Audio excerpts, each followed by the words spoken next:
Hello, my love, and welcome back to Being That Woman. And on today's episode, I'm super excited because I promised myself and I've promised you that I'm going to bring the best guests on this podcast in the realm of dating and relationships in particular. And I'm super, super excited to be bringing on a dear friend of mine, a fellow coach, and an absolute genius when it comes to this work.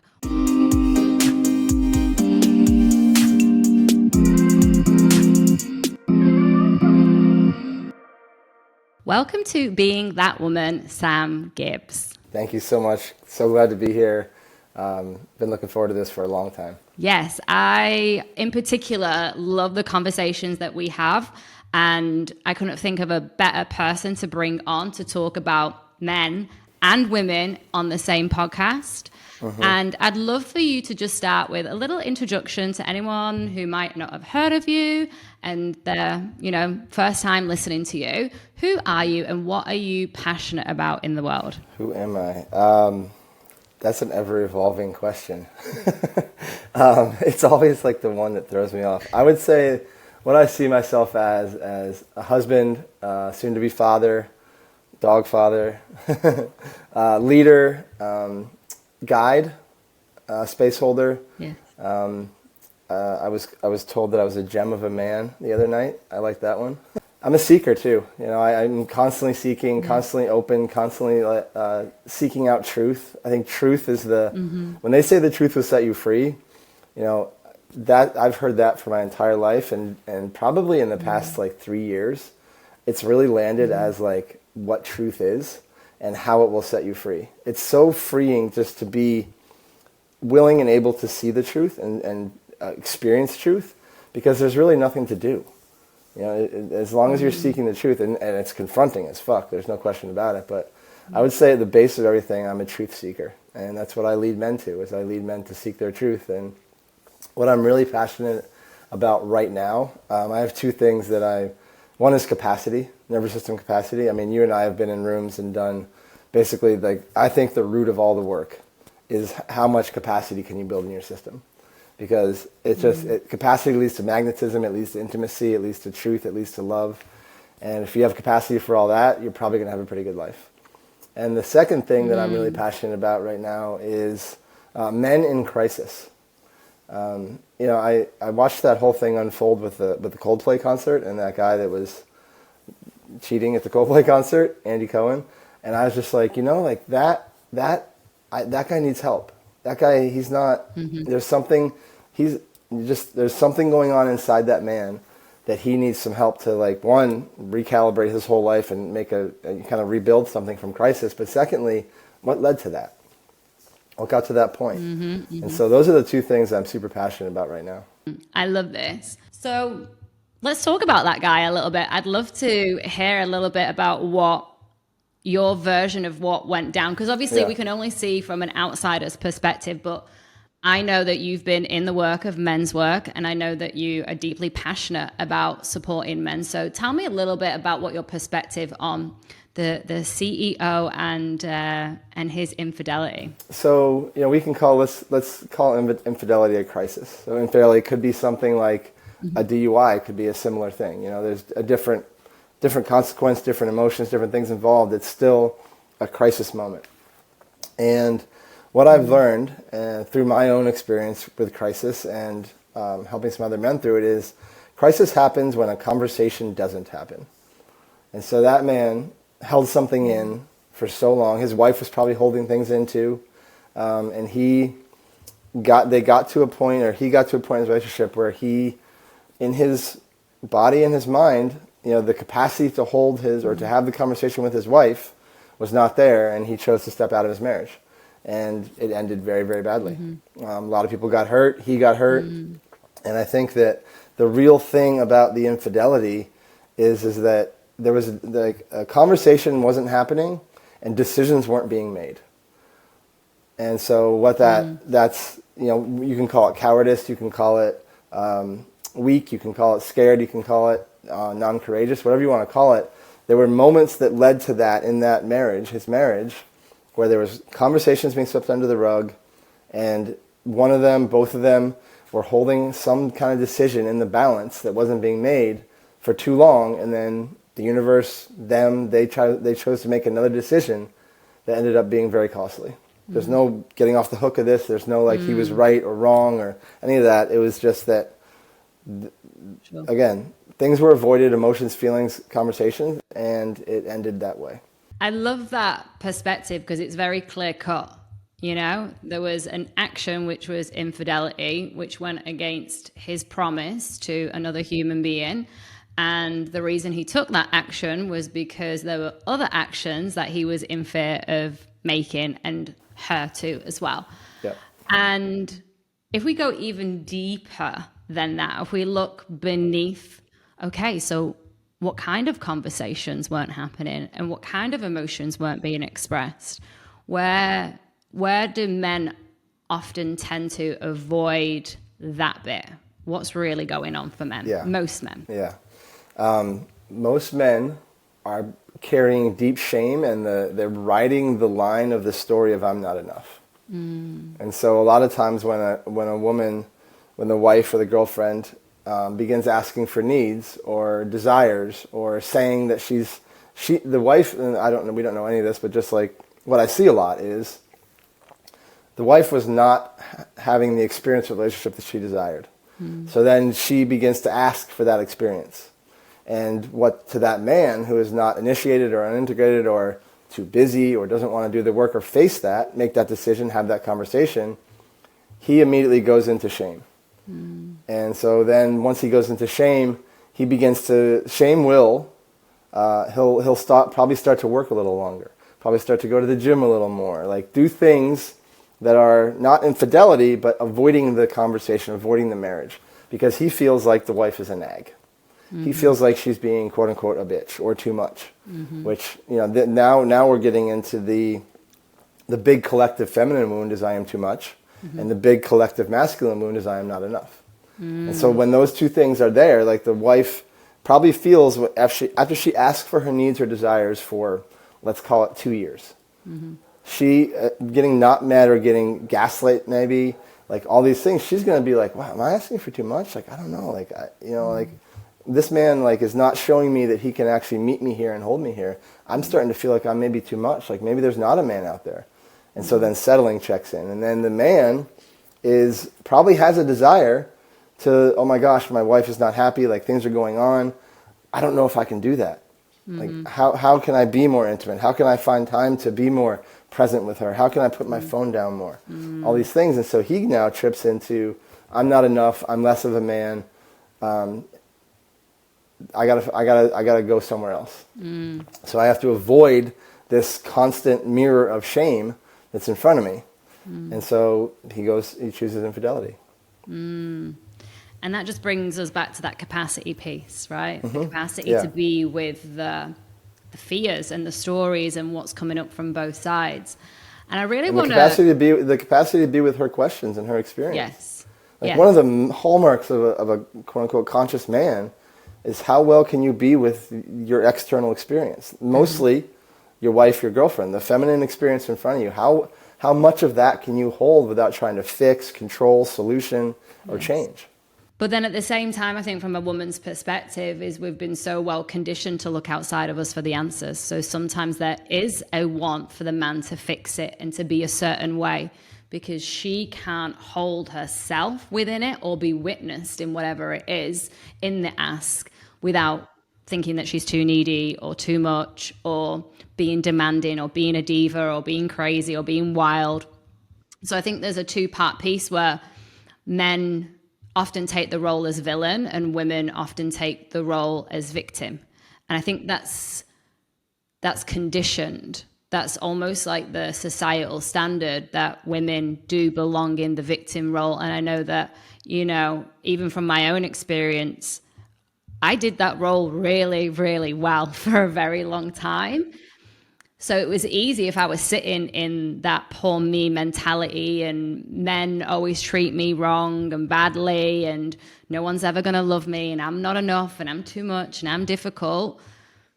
Well, if I'm sitting in that as my own internal experience, then of course the outside view and the filter is going to be, well, the man is bad, the man is wrong, the man's not doing enough to fix this internalized feeling because I have been so well groomed to not be able to really hold myself to my absolute highest. And I think that's one of the pieces with men, because men then do almost carry that label. You know, men are the problem. It's a very, very huge narrative that I know that so many women carry. Can you speak a little bit into that? Yeah, I love it. It feels like the other side of the conversation, because I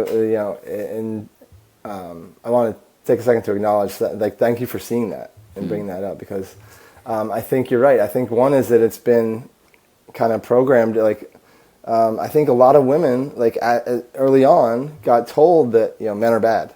Like, watch out for men. Be careful. Like, and this is what leads to, women have a different experience of walking down the street, and women have a different experience of walking at night. Women have a different experience of Donald Trump. Women have a different experience of all the things.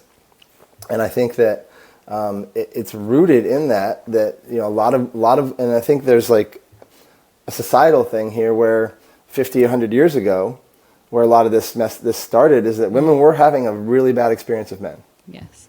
It was wartime. It was like a different society, a different thing. And a lot of men were behaving badly.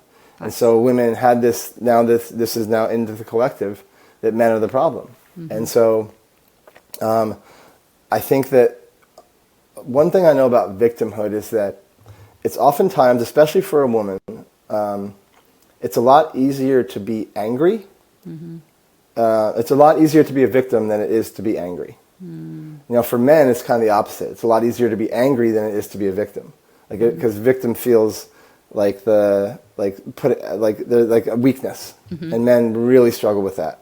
Whereas women, not to say they don't struggle with weakness, but it's a lot easier to be in that victim state, because then they get the sympathy, they have an external target of, oh my gosh, like if I can't sit with the fact that I can't hold myself and my own needs, like you spoke about, there's got to be something else that's causing that. So I'm just going to deflect all my anger, all my distrust, all my inability, all my hurt, whether it's from dad or brothers or kids at school. I'm going to just direct that towards the men and call them the villain, because that's easier than actually stepping in and stepping up, because that means that I'm at risk of getting hurt. I'm at risk of getting hit. I'm at risk of getting yelled at. I'm at risk of getting verbally abused, physically abused, sexually abused. But if I'm the victim, I'm safer. Wow, that really just took me to a really, really long ago space when I was studying psychology in college. And I remember specifically, and it's always stuck with me, I remember specifically hearing this story about how there was psychological studies on emotional well-being done on really, really young children. And the data is that if boys fell over, they were basically urged to pick themselves back up and just brush themselves off and don't cry, you don't need to cry. And when a girl was to fall over, she was almost like nurtured in, like, it's okay, come here, I've got you, are you okay? And it's just so interesting that that's where my mind went, because when we fast forward that to how men and women are taking on their roles in relationships, that says to me, that's the man is like, I've got to be strong, I can't be weak, can't show my emotions. Whereas the women are, I need someone to help me and save me from this experience that I'm having.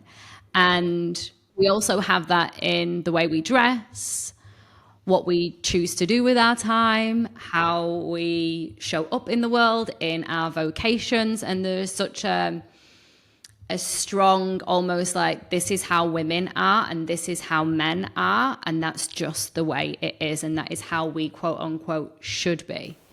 And I'm wondering for you, like, what was your experience growing up as a child in the role of boy? Great question. So my particular experience was a little bit different, because I was so sick.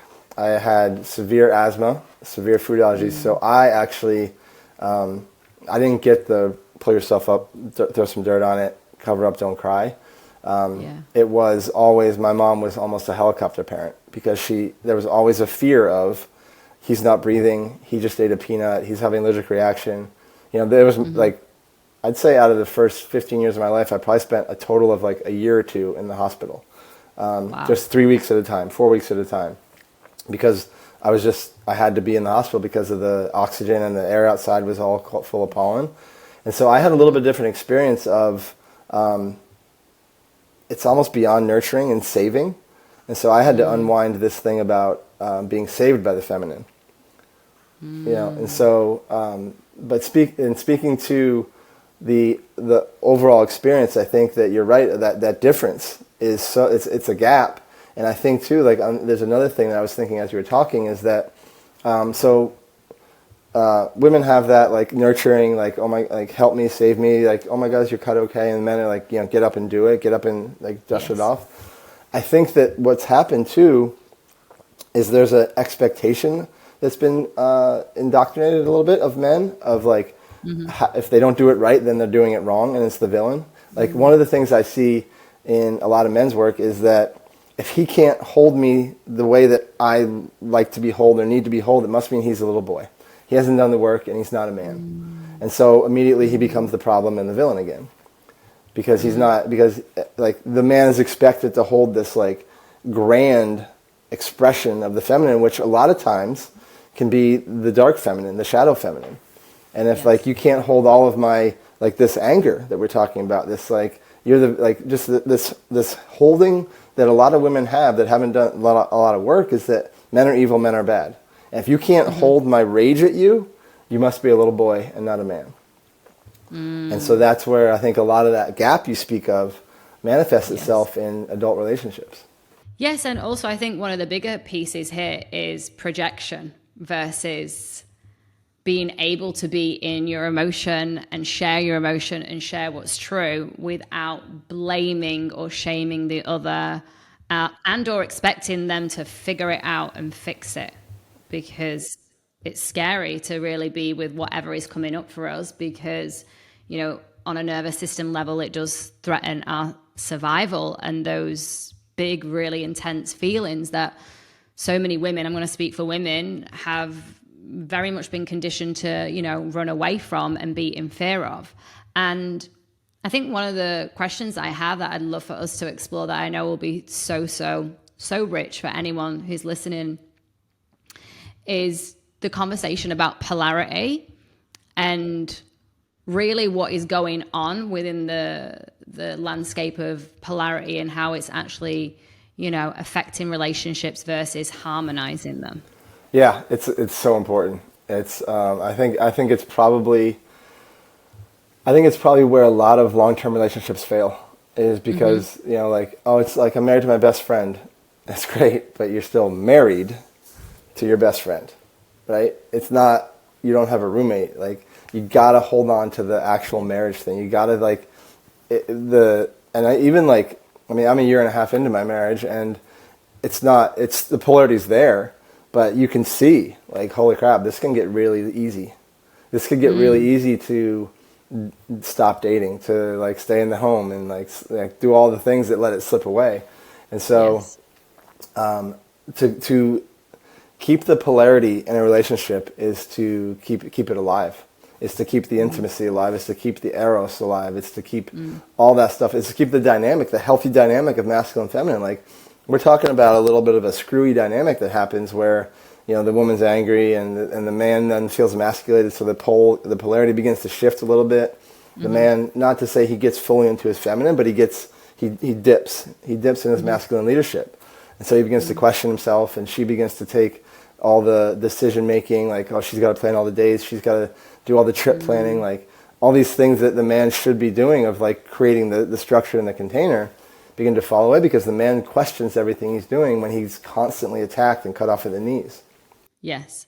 And I think what you're speaking into there is almost like the housework of the home, and the way in which the life is styled between them. because, in the 40s and the 50s, it would normally be the man that was doing the bookkeeping, and it was kind of like financier and CEO and planner and organizer, and it would Yeah. be the woman that would be almost like the keeper and the nurturer of the space.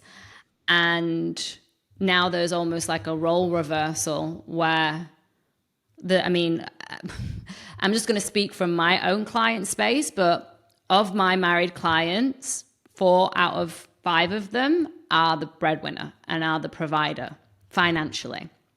So there is a huge shift in that space. But then what we're talking about is still the nitty gritty. It's the materialism of the relationship. But what's really going underneath that from an emotional perspective and a mental perspective? Because the truth is, it doesn't really matter who is providing on a financial standpoint if underneath that there is a union between the man and the woman in the way in which they feel in their value system and their standards and how they hold their own boundaries. And I'm curious about what your experience has been. Yeah, the money thing. It can get a little bit confusing. I think that in that case where you talk about where the woman is the primary breadwinner, like it's definitely a part of our society now. Like that's definitely a thing that could be present. Now, if it works, my thing about relationship is that if it works for both people, great. Now there's certain things that are pretty standard that are going to work as far as polarity goes, and masculine and the masculine and the feminine roles in the frames in the relationship. The money one's a tricky one because men have the more I do, the more I provide, the more I'm worth. And so to get beyond get beyond the money thing, that's great. And so as long as the man, if the woman's making more money, as long as the man still is in his purpose, still is on purpose, the money thing doesn't hold as much weight. Now, if the man is stumbling around, like not lacking mission, lacking purpose, the money thing is going to be a real problem. Like I have friends too that like are married and the woman makes a lot more money, like millions more. And the man in the relationship, he's still doing his purpose. He's still helping men. He's still on purpose. So the money thing doesn't carry as much weight. Now it was a big conversation for them at the beginning, but they worked it out and they're great. They're an amazing couple. I think the purpose thing is what allows the money thing to kind of take a back seat, right? And it's a human thing, but men more so need to feel important. So a lot of times the money thing gets like, man's like, what's my point? Like, what am I doing here? Like, I'm not in that providership. And so how can that man provide in other ways? And how can that man be okay with the woman making more money? And it's got to be as long as he is doing something in the world and has a purpose in the relationship, then it's okay.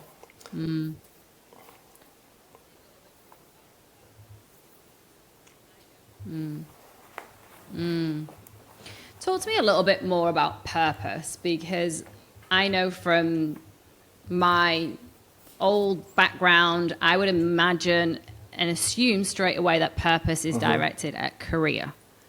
That's kind of where my mind initially goes, and I have to rein myself back in because purpose isn't just career. And if a man can't per se provide financially in the means in which he would want to, and then that leaves him with purpose to create a sense of fulfillment within himself.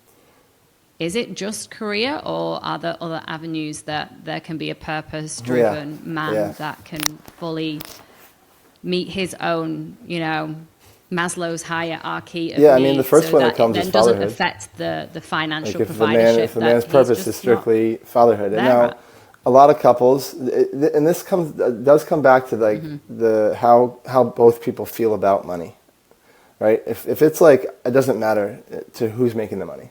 In the relationship, if you both decide and you're both committed, it does not matter how the money comes to us or how it comes in, the money is here. So if the man says, great, if the woman's making more money, the man says, great, my main purpose here is to hold down the home. I can do all the date planning and the structure, and I can still hold the structure and the frame, but I have to get right in my head about like that my career, which is directly related to money, is not my main contributor to this relationship. It is keeping the house clean. It is keeping the yard in check. It is managing the people that help us, the team, whatever it is, the babysitters. It's planning trips. It's planning dates. It's still being able to hold that like the masculine leadership in the structure without making it the career thing. And that is so huge, isn't it? Because there's a level of work that a man needs to do to really dismantle that providership financial anchor point of what he should be doing and who he is and who he should be to his partner, because of the social stigma around that. For a man to be the caretaker but not the financial provider. And I'm wondering, because you've been in men's work, and this isn't essentially, I know we're talking about money, but what we're really talking about here is self-worth and self-actualization, self-esteem, self-trust, self-knowing, and just being really rooted and grounded in who the fuck you are, And I'm wondering, have there been some experiences where men have had to really, really meet themselves with this money wound as it pertains to relationships, and how you can just share a little bit more about that? Yeah, I think it's a big one. I mean, I think that I would say that if they were going to put a number on it, it's the number of men that actually desire to be the provider and the breadwinner is way higher than the men that are okay with not. And it's not about like that bigger amount of men have not done any work and they're stuck in some old masculine paradigm. It's not that. Yes. It's just that they have done the work and they've stepped in and actually become that. Now, the other side of the work is that the men have done the work to be okay with a different role. And this is more about how accepting of you are of Spirit's path for you. Like if the path has led you to a woman that makes $10 million and you make less, and your role has become more of the home, the fatherhood, the caretaker, the kind of support role, and that's good with you. And you accepted that that's your role. That's great. And I think within men's work, there's a lot of talk about those men are weaker, or those men are beta, or whatever you want to call it. Maybe not, but again, this comes back to the thing: as long as that man is okay with himself in that role, he has done the work to get there. And you talked about it, self-actualization, self-knowing, and I know a lot of men that are very okay with that role. I mean, how is like her being the breadwinner any different than receiving a massive inheritance from your family? You still don't have to work. You still get to show up as the man without being the breadwinner, the career, the go out and get 'em kind of guy. But we can make up in our heads that, because it's her making the more money, I'm the feminine. I'm in the feminine place in the relationship. Yes. Well, it's all fundamentally trying to play out these roles that society set out, and then if either one is not playing out in that role, shame, guilt. Yeah. You're not enough. Yeah. And because we think back to the 1950s when men were, like, data-wise, the providers and, the finances of the life. Women weren't essentially villainizing the men for bringing home the bacon, Yeah.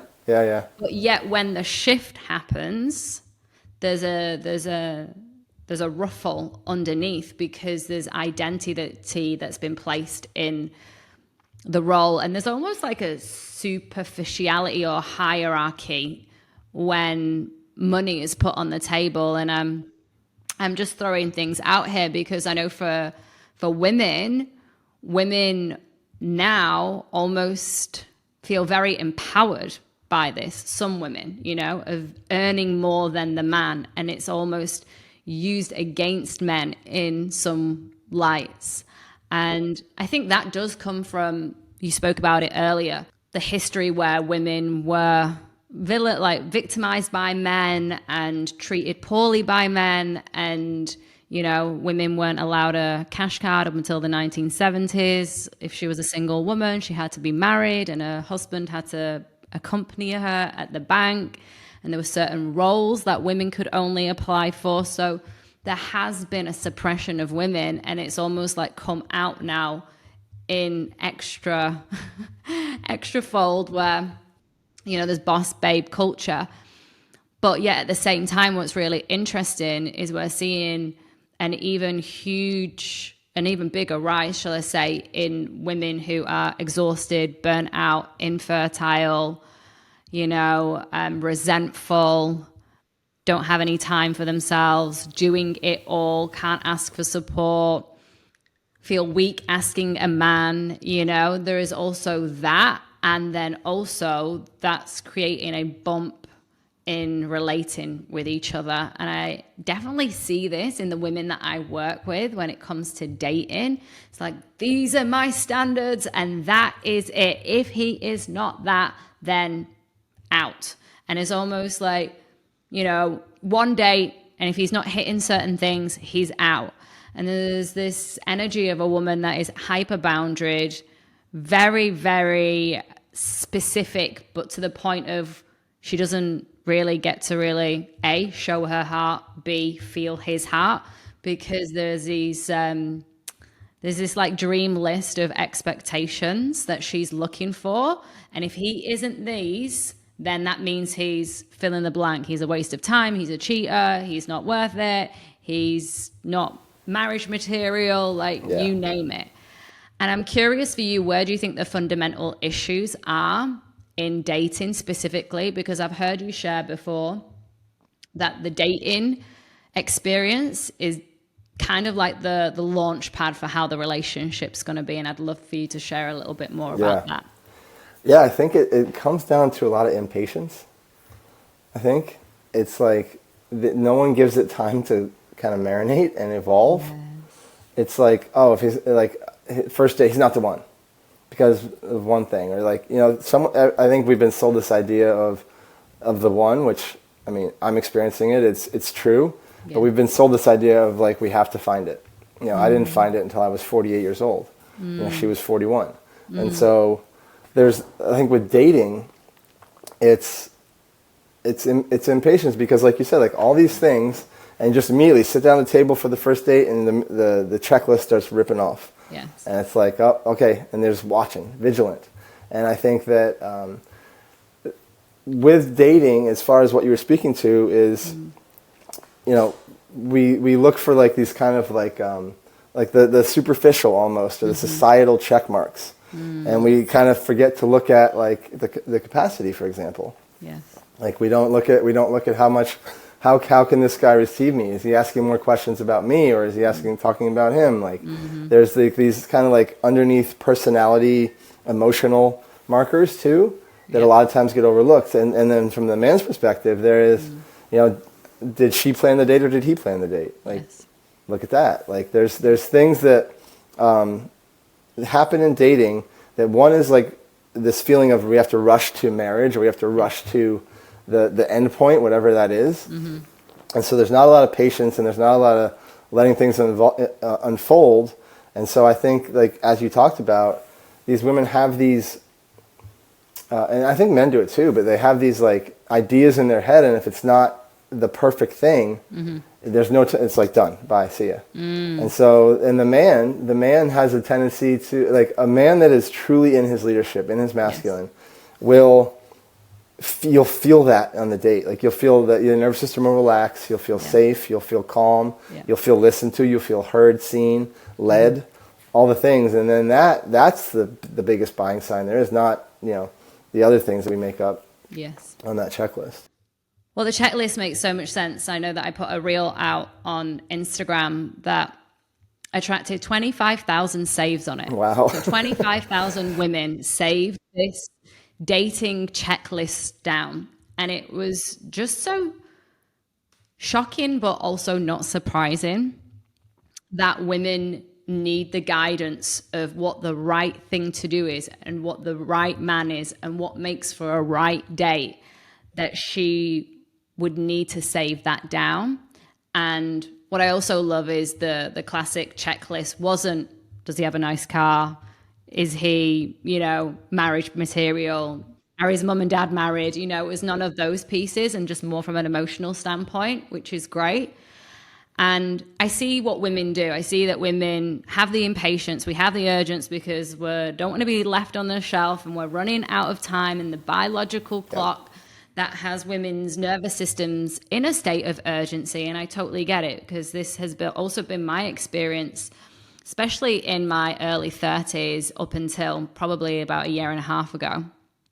So I get that is a flaw per se of women. I hold my hand up. What's the man's flaw when it comes to dating? I would say that a man's version of that would be, we talked about this a little bit at the beginning, about emotional containment. Mm-hmm. Like, okay, so the man has the capacity and can hold, and the emotions of the woman, which are wider and broader and more expressed than the man, the masculine, mm-hmm. just the way it is. Yes. But if the man, I'd say if a man feels danger in that, mm-hmm.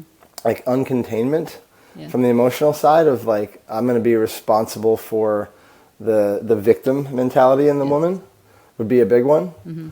I think that I'm going to say neediness, like deep neediness, like beyond like I have needs and I would like you to meet them. Yes, all of that. But like beyond mm-hmm. that, there's this like this neediness of like, mm-hmm. save me, hold me, and if you do it wrong, I'm going to fuck you up.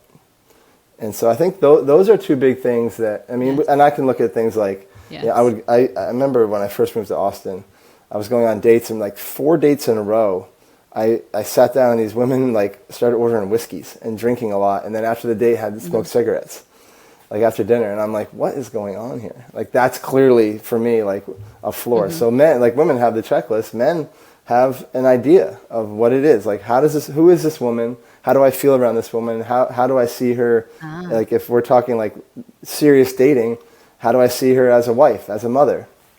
And so as the dating evolves, those things become very clear, and you can see like, how does this person hold herself? If the woman can hold herself well, like to me the most attractive thing about Michelle is how she holds herself in the world. Like I love taking care of her and providing for her and protecting her, and I know that if I wasn't here, she would be able to do it, and that's fucking huge. I love this, and also I love that about Michelle as well. She's definitely got an energy about her, and I really think what you're speaking into though is the conscious man's perspective.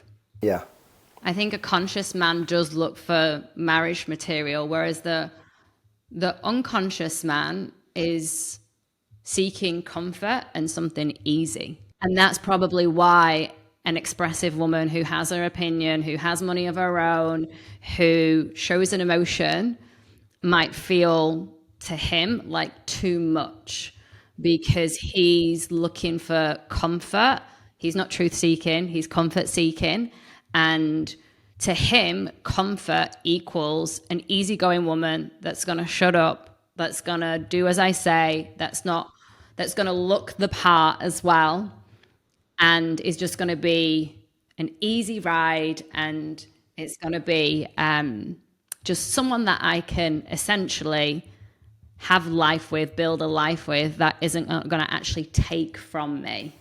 Isn't going to take from me, isn't going to challenge me, isn't going to like ask for more from me, because I don't want to. I'm still a prince, and I don't want to be a king. Yes, so it already makes sense if a woman's coming in with this list on a date of like, he needs to be X, Y, and Z, and this can all be just what she's thinking, not even what she's saying to him, because this is an energetic of how she's presenting herself. So if she's going in with that checklist, and he's going in with this on the menu, he wants easy going, that's just a recipe for disaster straight out the gate, isn't it? Yeah, he's immediately going to shut down. Yes. And then the stories all come into play of rejection and all of the things. Yeah, and she's looking essentially for a high value man. Yes. And he's looking for easy, so what he's going to think is like, oh, she's like you said, she's too much. He may even put her into like, oh, she's very masculine, very rigid. When in reality, it's just that most likely that man is unwilling to meet her there. And she's possibly got high expectations as well and hasn't embodied in her own standards High of standards, really meeting herself where she wants to be met by a man. Because, it's very much for the woman to hold the standard, right? Yeah. Versus the man have the standard. It's more of an invitation, right? And I'd love for you to just like speak a little bit into standards and how that can play a huge part in dating, and then obviously from dating relationship, and where you see men specifically. Where do men sit with standards? Do you want the conscious man answer or the non-conscious man answer? Let's go with the conscious man answer, because I think it would be really inspiring for women to really hear that there are men out there that are doing this work, that are, really desiring relationships and healthy polarity. Absolutely. So standards, my take on standards is have fewer, bigger, more solid ones. Like a lot of men will have like a list of like 25 standards. And so this is like a bandwidth thing. Like if you can't list off your standards in like an elevator pitch kind of thing, you probably have too many, because then you're gonna be lost and not even know what you're looking for. But one thing is, there's a lot going through my head here. I love this conversation so much. So I feel that standards are the embodiment side of values. So if you have a value, honesty, the standard is, how do you show up in honesty, and how do you expect people to show up in honesty, embodied honesty for you?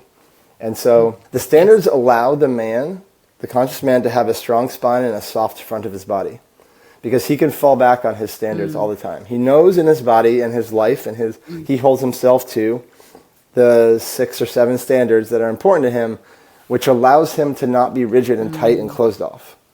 So if he knows his standards and he knows what to look for, so that other people can meet him there in his standards, and they may not be, like honesty may not look for her like it looks exactly for him, but as long as she is in it, in the honesty, standards are met. And so it doesn't have to, the thing about having the fewer and the solid standards is that you have flexibility in that. You have ability to be rangeful in that. And so standards are probably one of the most important things as a human being, because standards are also, boundaries can get a little funky, because a lot of times boundary setting gets done retroactively. So like a boundary gets crossed, and be like, you crossed that boundary, like you never told me your boundary. Well, now I am. Don't do it again. Yeah. And so then it becomes this conversation about not knowing really where the boundaries are. Whereas if you operate with standards, a set of standards, the boundaries are already there. Like it's a way of being that you hold, and that other people hold, that you can allow into your energy field. I love this. And so these standards are the kind of the guideposts, the North Stars of how do you hold yourself in a relationship? How do you hold yourself in your own body? How do you hold yourself when things go haywire? Are you able to stand up, and are you able to say something? Are you able to speak truth in a moment when it's uncomfortable?